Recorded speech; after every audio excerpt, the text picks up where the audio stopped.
సామెతలు కూడా మాట్లాడుకోకూడదంటే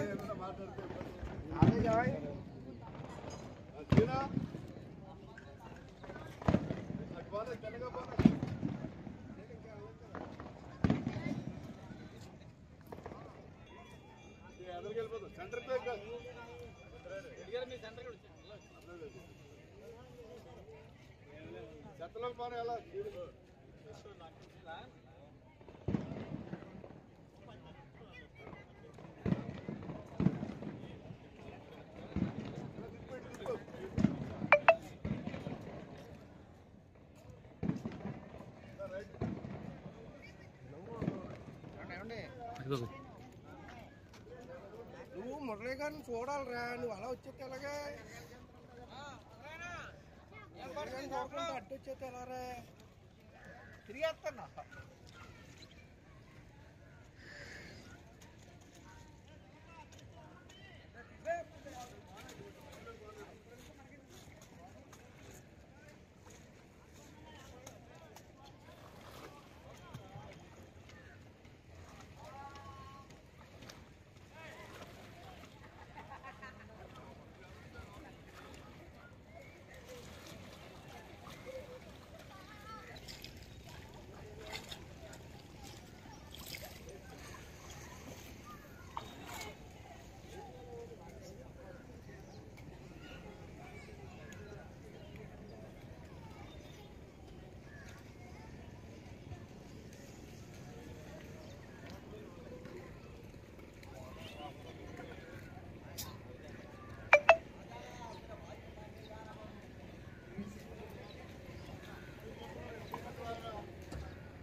ఈరోజు జూన్ 5వ తేదీ అంతర్జాతీయ పర్యావరణ దినోత్సవం సందర్భంగా గోదావరి పరిరక్షణ సమితి ఆధ్వర్యంలో ఇక్కడ పుష్కరాల రేవులో గోదావరిలో ఉన్నటువంటి నాచు చెత్త అంతా తీసి క్లీన్ చేసే కార్యక్రమం పెట్టడం జరిగింది.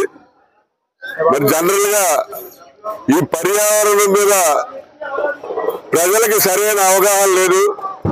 మన పరిశుభ్రాలు మనం జాగ్రత్తగా ఉంచుకోవాలి, అలాగే మన గోదావరిని మనం పరిశుభ్రంగా ఉంచుకోవాలి అనే ఆలోచన మరి ఎవరికి కూడా ప్రజలకి సరిగా లేదు. ఎందుకంటే ఇక్కడ గోదావరిలో చూస్తున్నాం, మనం స్నానాలు చేస్తున్నారు, బట్టలు అందులోనే పాడేస్తున్నారు, సబ్బులు అందులోనే తోముకుని మళ్ళీ సబ్బులు కూడా అందులోనే వదిలేస్తున్నారు.